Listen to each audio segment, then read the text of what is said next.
नमस्कार दोस्तों, एक बार फिर हम लोग बंगाल की राजनीति पर बातचीत करने के लिए एक दूसरे के साथ हैं। बंगाल की राजनीति में अब रोज़ रैलियों का जोर है, रैलियों में कही गई बातों का जोर है। हालांकि नंदीग्राम के चुनाव के बाद, जैसे मैंने कहा था पहले भी, कि नंदीग्राम अब इस पूरे जो बचे हुए फेज़ हैं उन सब में एक मुद्दे के तौर पर उभर कर आ जाएगा और उसके सहारे दोनों पार्टियां जो इस समय सत्ता की लड़ाई में एक दूसरे के सामने ऊपर नीचे होती हुई दिख रही हैं, वो इसका इस्तेमाल करने की कोशिश करेंगी।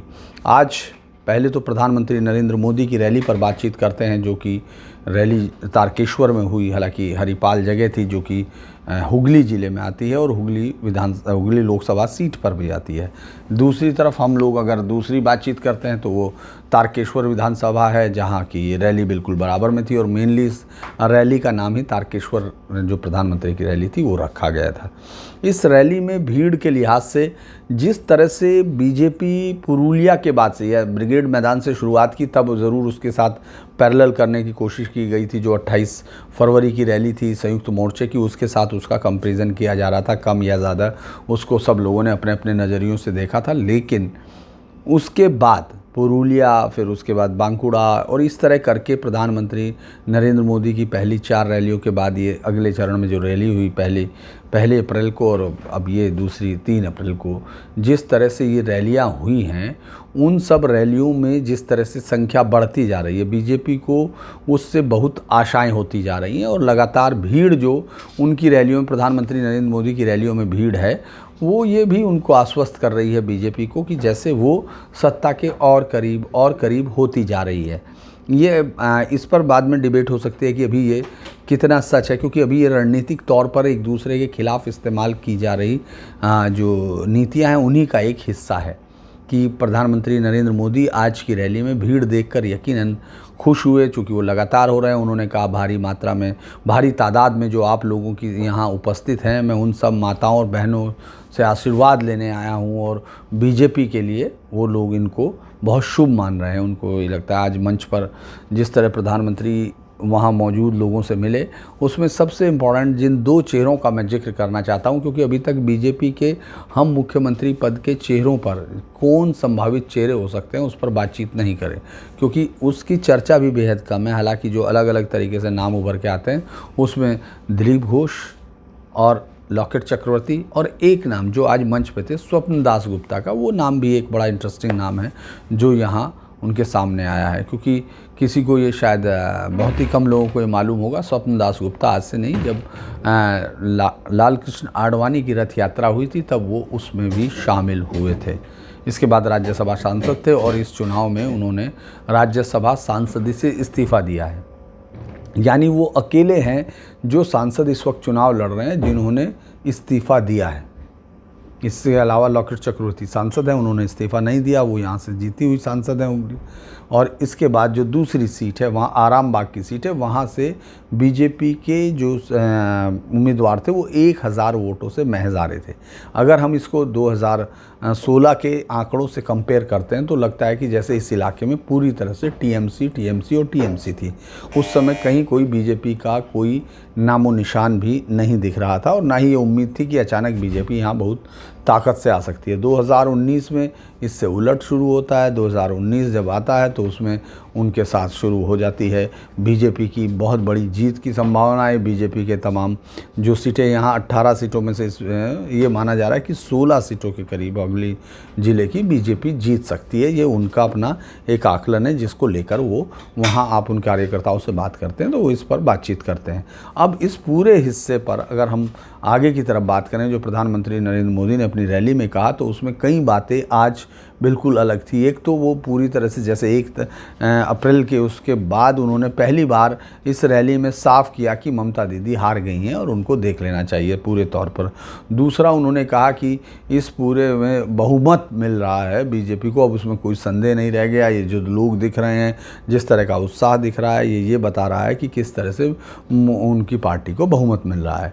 एक जो उन्होंने कहा कि मैं शपथ ग्रहण पर आऊँगा, यानी उन्होंने एक तरह से अपनी तरफ से ये कहा कि मैं शपथ ग्रहण पर जब आऊँगा तो जो भी मुख्यमंत्री होगा, आज पहली बार मुख्यमंत्री की बात स्टेज से शुरू हुई। हालांकि एक बार उन्होंने पहले भी कहा था कि इस बंगाल का होगा मुख्यमंत्री और मिट्टी का होगा, कांति की रैली में शायद इस बात का जिक्र किया था। और अब उन्होंने इस रैली में आज कहा कि मुख्यमंत्री जो भी होगा, पहली मीटिंग में जो होगा उससे बातचीत, तो जो पहली कैबिनेट होगी मैं शपथ ग्रहण में आऊँगा और मुख्यमंत्री को याद दिलाऊँगा कि पहली कैबिनेट में आपको बिल पास करना है, किसानों का जो किसान सम्मान निधि है उसका पैसा देना है।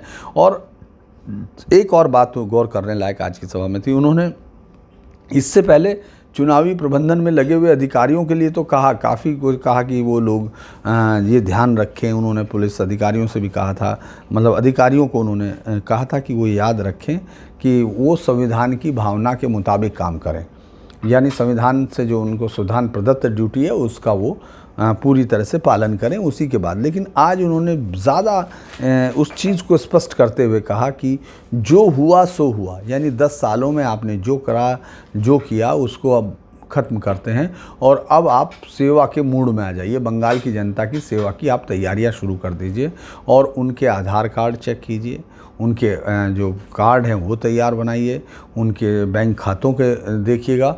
और उसके बाद दुर्गा पूजा से पहले, यानी उनका कहना यह है कि 2 मई को जब उनकी सरकार बनेगी उसके बाद जो भी पहली कैबिनेट होगी उसमें किसान सम्मान निधि के लिए जो पैसा है वो रिलीज़ करने की उनके खाते, और वो सब में सरकार जुड़ जाएगी, राज्य सरकार और केंद्र सरकार उस पैसे को इसमें ट्रांसफ़र कर देगी।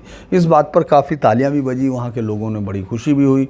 उन लोगों को लगता है कि जैसे हाँ ठीक है और सरकार आ रही है और उनको वो पैसा मिलने जा रहा है। ये एक बड़ी चीज़ उन्होंने रैली में कही। साथ ही उन्होंने रैली में 1-2 चीज़ें और कही। ममता बनर्जी को जिस तरह से तोलाबाजी, कटमनी, वो तमाम चीज़ें थी, वो रिटॉरिक उन्होंने फिर कहा।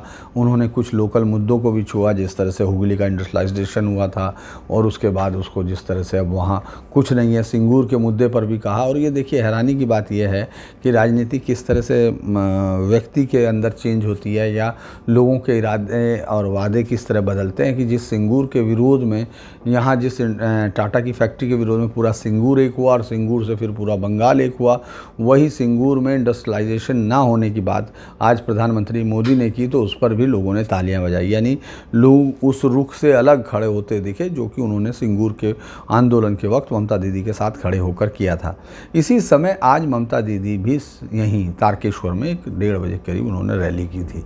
अगर हम लोग भीड़ की बात करें तो एक बात बहुत हैरानी की है जो आपको कम समझ आती है, क्योंकि ममता बनर्जी का जब उत्कर्ष हुआ राजनीति में और जब उन्होंने अपनी पहचान बनानी शुरू की, उस वक्त कोलकाता में ब्रिगेड मैदान तक उनकी रैलियां, बड़ी बड़ी रैलियों ने पूरा माहौल चेंज किया था। इस तरह से थी कि कलकत्ता से वहाँ आने वाली तमाम सड़कें जो साल्ट लेक और उसके आसपास के इलाकों से आती हुई सड़कें थी, ब्रिगेड मैदान पर उन तमाम सड़कों पर भारी भीड़ उमड़ आती थी। लगता था कि जैसे पूरा कोलकाता ठहर गया हो और पूरे शहर में से हर आदमी ब्रिगेड मैदान तक जाने की कोशिश करता हुआ दिखता था।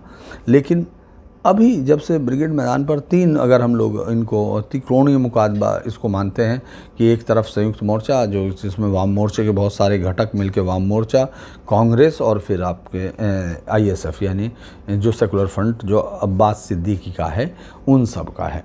तो उन सब की रैली के साथ एक बड़ी रैली उन्होंने की 28 फरवरी को, एक बहुत बड़ी रैली के साथ अपना आगाज़ किया। और उस रैली की भीड़ ने दिल्ली में बैठे पत्रकारों को बहुत सारा कुछ, जो कि सेकुलर एक धारणा जिनको कहते हैं कि जो एक सेकुलरिज्म का एक होल है उसके सहारे चलते हैं, उन लोगों को बड़ा उत्साहित भी किया। और उन्होंने इस तरह की हेडलाइन बनानी शुरू की कि आप भूल नहीं सकते हैं ये आंधी है। और तमाम लोगों ने उस समय यूट्यूब पर जिस तरह के आपने भाषण भी, अगर आप चाहें तो जाकर देख सकते हैं उन तमाम लोगों के यूट्यूब, आपको पता चल जाएगा। और अखबारों की हेडिंग्स उठा कर देख सकते हैं कि उस दिन की उस रैली के बाद किस किस तरह से पॉलिटिकल नैरेटिव्स चलते हैं।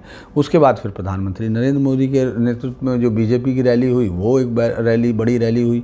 उसमें उन दोनों की भीड़ के बीच का आकलन किया गया। कुछ लोगों ने कहा कि संयुक्त मोर्चे की बड़ी थी, कुछ लोगों ने कहा कि प्रधानमंत्री मोदी की ऐतिहासिक रैली थी और जिसकी भीड़ की संख्या बीजेपी के लोगों ने अपने आप ही बढ़ाकर 12 लाख तक पहुंचा दी थी। हालांकि वो भीड़ कितनी थी, वो 4-5 लाख रुपए या 6 लाख के करीब हो सकती है कि इतनी भीड़ रही होगी, लेकिन उसको 12 लाख तक पहुंचा देने का श्रेय बीजेपी को है, बिना भीड़ लाए हुए भी, ये उनके बीच में। लेकिन इसमें कभी भी ममता बनर्जी ने कोई रैली नहीं की। यानी इस तरह की बड़ी रैली उन्होंने न प्लान की, ना कोई उनकी पार्टी की तरफ से दिखा कि इस तरह का कोई तैयारी कर रहा है।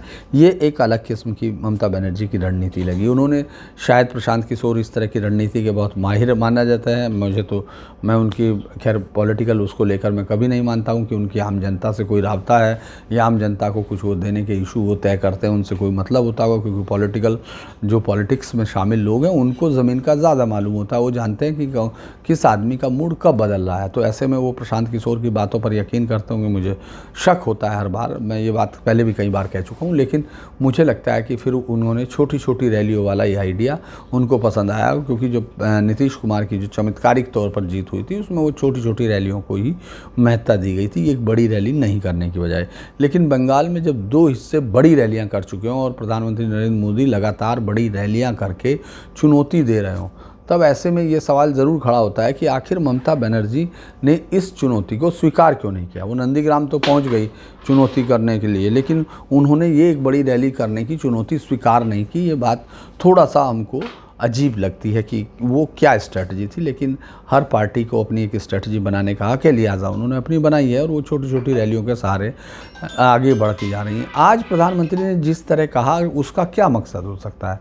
अगर क्या ये वाकई प्रधानमंत्री को लग रहा है कि उनकी पार्टी सत्ता में आ रही है, या फिर एक रणनीति? अगर मैं इसको देखना चाहता हूं तो मुझे लगता है कि प्रधानमंत्री नरेंद्र मोदी 2 जो पहले चरण हैं उनमें बीजेपी की जो मिल रही उनको जो जानकारियां हैं उनके मुताबिक बीजेपी को बहुत अच्छे से बढ़त मिल रही है उन दोनों में, और वो काफ़ी अच्छी सीटें लेकर आ रही है। ऐसे में प्रधानमंत्री नरेंद्र मोदी और बीजेपी की रणनीति हो सकती है कि वो इस टेम्पो को, इस हवा को आगे की तरफ बढ़ाए, और ये तभी हो सकता है जब बाकी के हिस्सों में, जो कि धीरे धीरे जब हम 6ठे 7वें 8वें फेज की तरफ बढ़ेंगे, 5वें 6ठे, तो वो ममता बनर्जी के स्ट्रॉन्ग होल्ड्स में, यानी जो 2019 में भी जिन किलों में बीजेपी सेंध नहीं लगा पाई और जहाँ से बहुत ही ताकत के साथ ममता बनर्जी जीत के आई हैं, वो तमाम चरण में उसमें चुनाव होने हैं।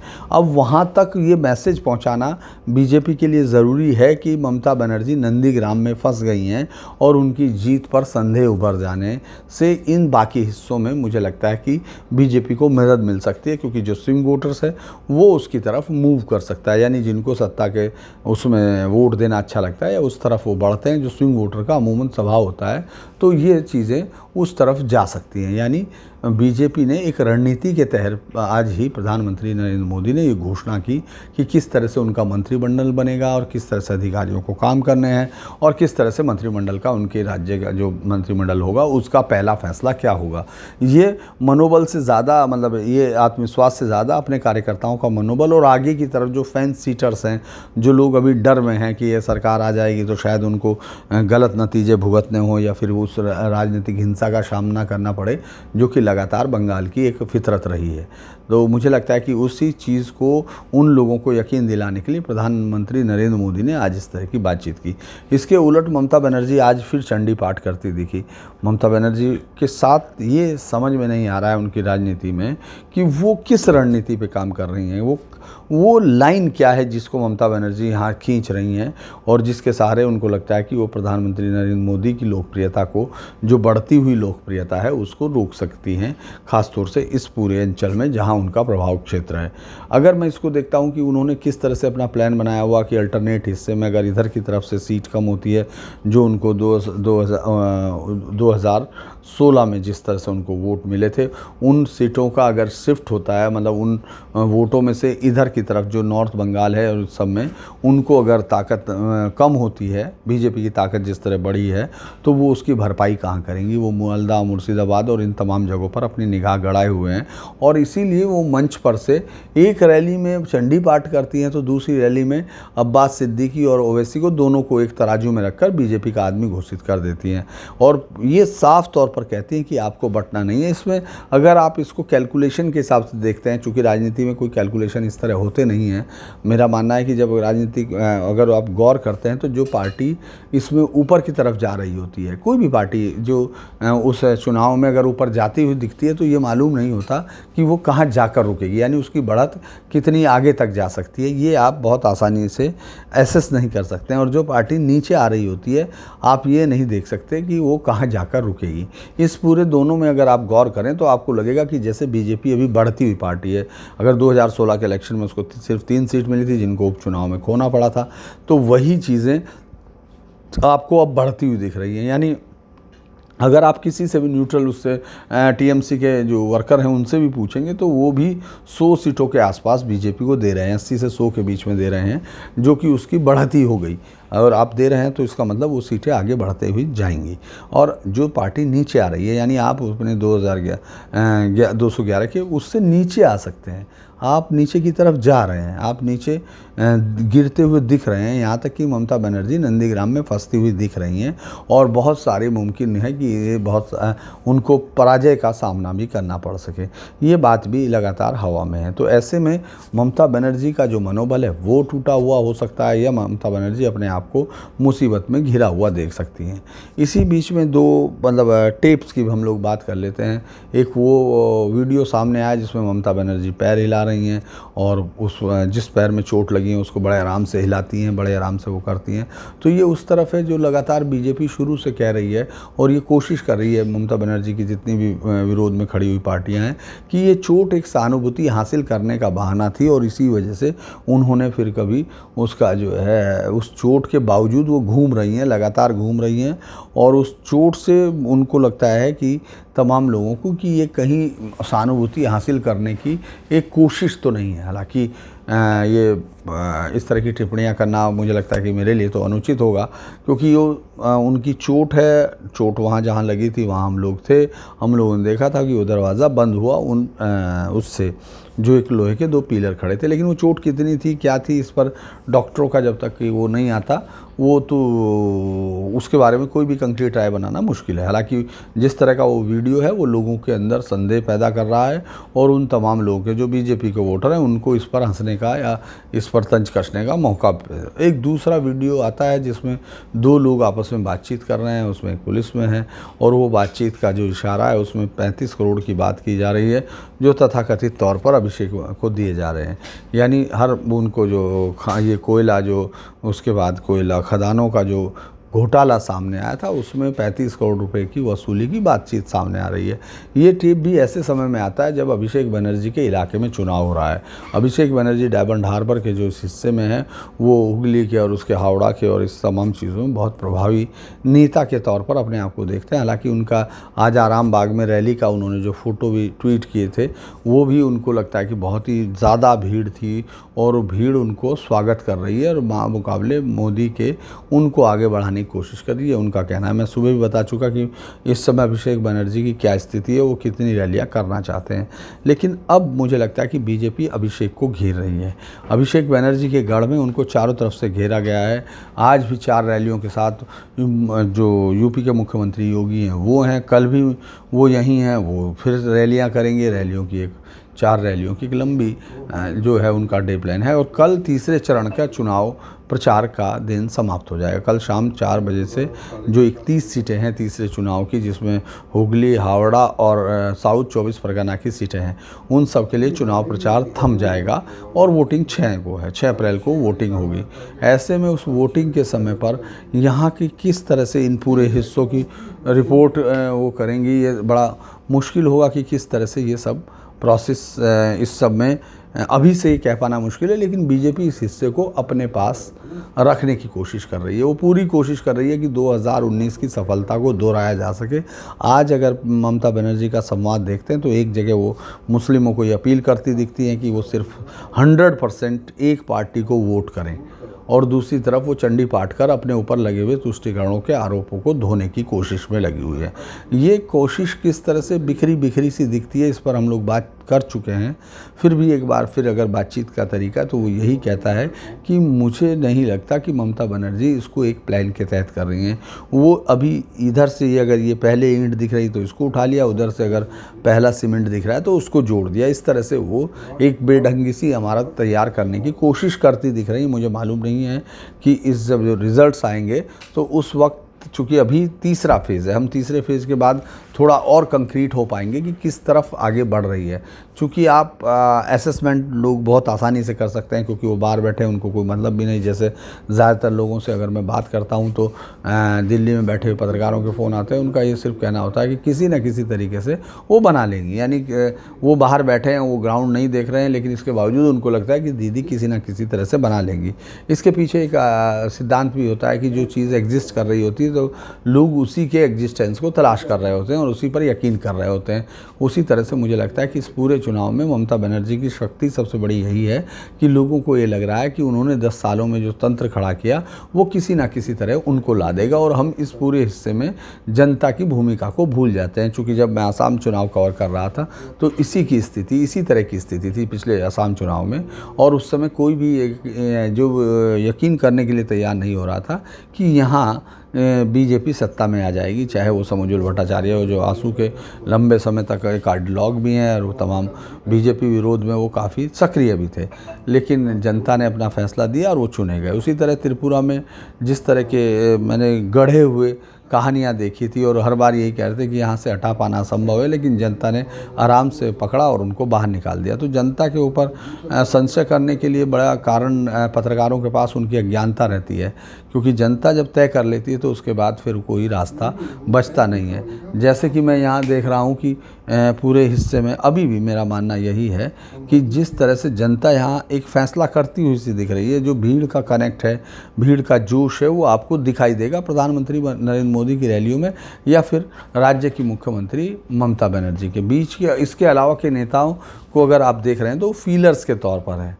बहुत सारे लोगों को लग रहा है, मैं मेरे दोस्तों के साथ ये भी साझा करना चाहूँगा कि हो सकता है कि आपको कई चीज़ें रिपीटिशन लग रही हूँ, क्योंकि हम चुनाव को फेज वाइज कवर कर रहे हैं और यहाँ से मैं बंगाल के अलावा और किसी चीज़ पर बात भी नहीं कर रहा हूँ। क्योंकि अगर मैं किसी और चीज़ पर बात करता हूँ बंगाल बैठ के तो उसमें मुझे लगता है कि थोड़ा सा विभ्रमित होगा। जिन लोगों को बंगाल के चुनाव में दिलचस्पी है वो इसको फेज वाइज ले सकते हैं। जैसे कल ख़त्म हो रहा है चुनाव प्रचार, तो हम लोग इस पर बात करेंगे कि आखिर इस चुनाव प्रचार के इसमें कौन बढ़त लेता वो दिखा और इसमें क्या नया रंग आया। यानी दूसरे चरण के और तीसरे चरण के चुनाव प्रचार के बीच में अगर कोई बदलाव आया तो वो किस तरह की स्ट्रैटेजी का बदलाव है। इसके अलावा एक और इंटरेस्टिंग बात मुझे लगता है जिस पर हम लोगों को बात करनी चाहिए और कल मैं उस पर बात करने की कोशिश करूंगा, वो है कि मुख्यमंत्री योगी आदित्यनाथ की बंगाल में अपील का कारण क्या है, क्यों उनको सबसे ज़्यादा जगह मांगा गया। प्रधानमंत्री नरेंद्र मोदी के बाद अगर किसी की सभाएं सबसे ज़्यादा मांगी गई हैं तो वो योगी आदित्यनाथ हैं। यूपी के योगी आदित्यनाथ इस वक्त आपको केरल में दिख रहे हैं, आप तमिलनाडु में देख रहे हैं और आप बंगाल में देख रहे हैं। ये एक आसाम में भी उनको आपने देखा। यानी अगर हम लोग प्रधानमंत्री नरेंद्र मोदी, अमित शाह, JP नड्डा के बाद किसी एक बड़े चेहरे को, मतलब वो चूँकि पार्टी के उसमें है संगठन में, लेकिन अगर मांग की जाए तो उसमें योगी आदित्यनाथ सबसे ज़्यादा होंगे प्रधानमंत्री नरेंद्र मोदी के बाद। और उनका उस हिस्से में ख़ास तौर से नादिया, मुर्शिदाबाद, मालदा, पश्चिमी पूर्वी दिनाजपुर, इन दोनों ज़िलों को अगर सारे ज़िलों को जोड़ लेते हैं तो वो सबसे ज़्यादा योगी की मांग करते हैं। और वो इस तरह से भी बोलते हैं जितने समर्थक हैं उनके कि उनको यहाँ का मुख्यमंत्री भी बना दो, उन जैसा मुख्यमंत्री चाहिए। यानी उन जैसा मुख्यमंत्री का मतलब एक मुख्यमंत्री तो वहीं रहेंगे, लेकिन उनको लगता है कि इतना ही टफ स्टैंड लेने वाला जो माइनॉरिटी अपीजमेंट है उसके खिलाफ इस तरह का जो फैसला लेता है, उनको उस तरह के मुख्यमंत्री की ज़रूरत है। अगर आप बंगाल के अपीजमेंट पर बात करते हैं तो वो आपको स्पष्ट दिखाई देता था। आप लगातार देखें, हालांकि ममता बनर्जी ने जब उनके खिलाफ ये आवाज़ बहुत ज़्यादा होने लगी और चूँकि एक शार्प राजनेता है, उन्होंने ये समझा भी कि किस तरह से उनके खिलाफ ये मुद्दा एकदम हवा ले रहा है और इसमें आग की लपटों की तरह लोग जो हैं इसमें शामिल होते जा रहे हैं। तो वो जो है इसके अगेंस्ट में पूजा समितियों को 50,000 रुपया और उस तरह की मदद देती है, जो दुर्गा पूजा समिति है। इस तरह की मदद वो देकर उस धाक को धोने की कोशिश करते हैं, जो को बार बार बीजेपी उन पर लगाने की कोशिश कर रही है। यानी जो अल्पसंख्यक अपीसमेंट की जो तुष्टिकरण की नीति है वही अभी तक के सेंटर में है। यानी अगर इस फेज़ में भी आप देख रहे हैं तो वही हिंदू मुस्लिम मुद्दा बड़ा होता जा रहा है, क्योंकि मुद्दे अभी हमको भी कहीं नहीं दिख रहे हैं कि बीजेपी उन मुद्दों का क्या कर रही है या तृणमूल कांग्रेस क्या कर रही है। ये पूरा का पूरा मुझे लगता है कि उलझा हुआ खेल है। और अभी जब कल हम लोग योगी आदित्यनाथ को देखेंगे तब हमको ये लगेगा कि आखिर इस तीसरे फेज़ में जो सबसे बड़ी बातें हुई वो क्या हुई, उस पर भी हम लोग कल बात करेंगे। मैं सिर्फ आप लोगों से एक चीज़ और कहना चाहूँगा कि मैं चूँकि यूट्यूब चैनल शुरू कर रहा हूँ, तो मुझे लगता है कि अगर आप इसको सब्सक्राइब करेंगे, लाइक करेंगे और शेयर करेंगे तो एक बेहतर चीज़ ये होगी कि हम इसको जल्दी से एक उस लेवल पर आ पाएंगे जिससे कि मैं आपको लाइव कर सकूं। ये मेरा सिर्फ इंटरेस्ट इसलिए है क्योंकि लाइव में ऐसी बहुत सारी चीज़ें आपको दिखती हैं जिसके लिए मुझे बोलना पड़ता है, उनका वीडियो आपको नहीं दिखा सकते हैं अगर आप लाइव में होते, चूँकि एक निश्चित संख्या है शायद सब्सक्राइबर की जिसके बाद हम लोग लाइव करने के वो लोग परमिट करते हैं। तो उससे क्या होगा कि बहुत सारी चीज़ें जो हमको रैली में दिखती हैं, जो हमको रास्ते पर दिखती हैं और वो बहुत इंटरेस्टिंग होती हैं, जिससे आपको बंगाल के चुनाव के बारे में थोड़ी समझ मिले। जैसे कि बार बार आप लगातार ये भी कह रहे हैं कि वो छोटी सड़कों वाले जो रास्ते हैं वो किस तरह के होते हैं और आखिर उनको कैसे सैंक्शन किया जाता है, उस पर भी कोई वीडियो हो तो बेहतर हो। मुझे लगता है कि ये सब चीज़ें रैली के बीच के मूड और तमाम चीज़ें तभी बेहतर लगेंगी जब वो सब्सक्रिप्शन के बाद लाइव करने की स्थिति हो जाएगी। इसके अलावा बाकी तमाम पत्रकार क्या कर रहे हैं इसको भी जहन में रखिए। जो लोग इस समय मेरी तरह जो इस पर प्रेडिक्शन कर रहे हैं उनको भी जहन में रखिए और इसको बनाए रखिए ताकि 2 मई के बाद जब हम लोग फिर वापस आएँ तो आप उन सबको रिट्वीट कर सकते हैं और ये बता सकते हैं कि ये देखिए आपने ये कहा था और ऐसा हुआ। तब हम लोग उस पर डिस्कस करेंगे कि हाँ, कहाँ हम लोगों की गलती थी या कहाँ हम लोगों ने सही किया। अब तक के लिए बस नमस्कार, कल फिर एक बार बातचीत करेंगे। शुक्रिया, शुभ रात्रि।